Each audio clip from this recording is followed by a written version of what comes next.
Por mucho que trabajes en tu aplicación, a veces suceden cosas inesperadas. No espero que las personas arrojen errores en el cuerpo de tu función, pero podrían estar llamando a funciones que no existen, lo que provocaría un error. Veamos cómo puedes gestionar esto con React. Aquí tenemos un estado llamado explode, donde lo inicializamos como falso. Luego tenemos un botón, y cuando haces clic en él, cambia ese estado de explode a verdadero.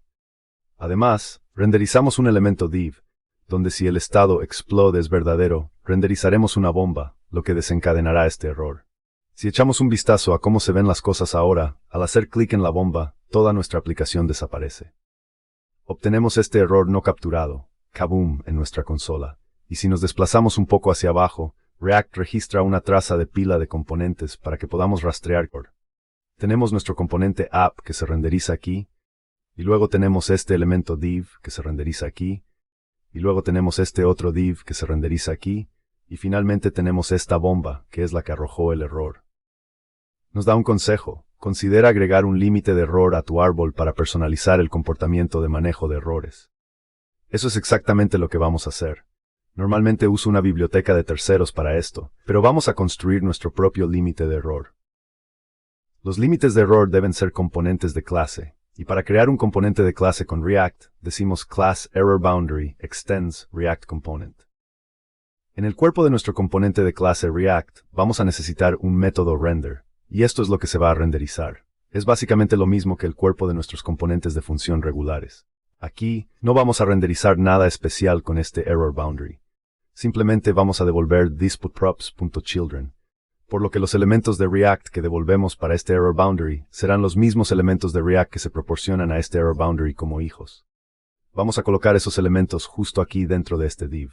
Diremos error boundary, pegaremos lo que teníamos antes y luego cerraremos ese error boundary.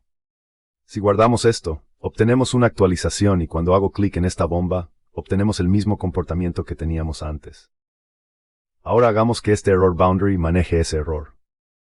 Lo primero que vamos a necesitar es un estado, así que diremos error, null, y luego tendremos un método estático llamado getDerivedStateFromError, que aceptará un error y luego devolverá el cambio de estado que queremos hacer en función de este error.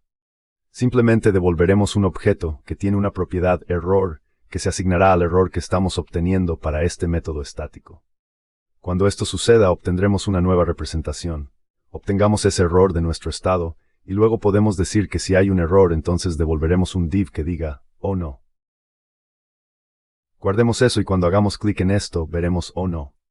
Seguiremos viendo errores registrados en la consola para nuestro beneficio, pero la aplicación no se bloqueará por completo. React simplemente volverá a representar este error boundary con el error que se produjo, y el error boundary podrá controlar lo que se representa.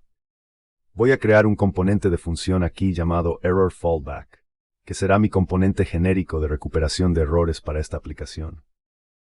Haremos que acepte una propiedad llamada error. Devolverá un div que tiene un p con algo salió mal, y luego un pre con el mensaje de error. Como usuario de este límite de error, quiero poder proporcionar al límite de error el componente de recuperación que quiero que represente cuando haya un error. Le proporcionaré la propiedad fallback component. Aquí proporcionaré ese componente que acabo de crear, error fallback, y lo pegaré aquí dentro. Para que nuestro límite de error lo acepte y lo represente, tendremos acceso a ese componente de recuperación en this.props. Podemos decir this.props fallback component y proporcionaremos la propiedad error como error. Puede recordar que la representación de componentes personalizados requiere que el primer carácter que uses sea en mayúsculas, pero el compilador también tiene una regla que si hay puntos incluidos en el nombre del componente, también se tratarán como componentes personalizados, y es por eso que esto funciona.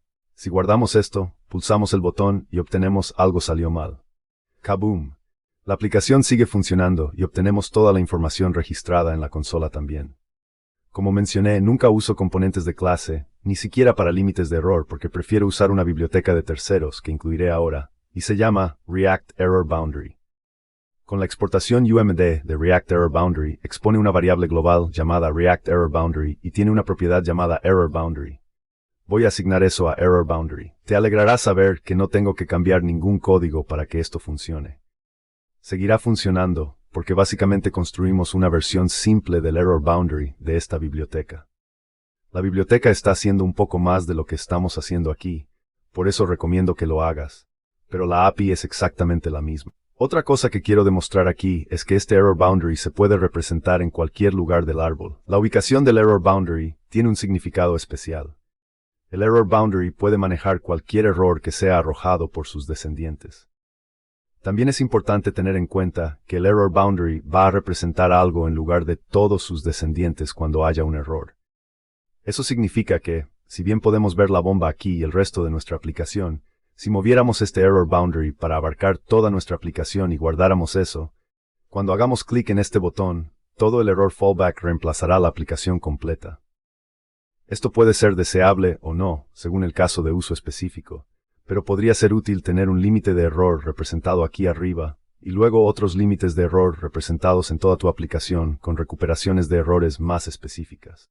Otra cosa importante a tener en cuenta es que nuestro límite de error solo puede manejar ciertos errores, específicamente errores que ocurren dentro de la pila de llamadas de React. No manejará errores que ocurran en controladores de eventos o si hay un error en una devolución de llamada asíncrona, como un controlador de promesa.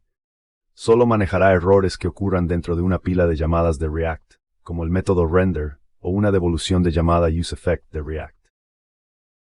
En resumen, para manejar errores de React, debes crear un límite de error o, como recomiendo, usar React Error Boundary desde NPM. Con este límite de error, puedes envolver partes de tu código. Cualquier descendiente de ese límite de error tendrá sus errores manejados por el límite de error. Con el límite de error de la biblioteca React Error Boundary, puedes proporcionar un fallback component. Este fallback component se representará en caso de un error, lo que te permitirá recuperarte del error o simplemente mostrar un mensaje de error para que el usuario lo lea.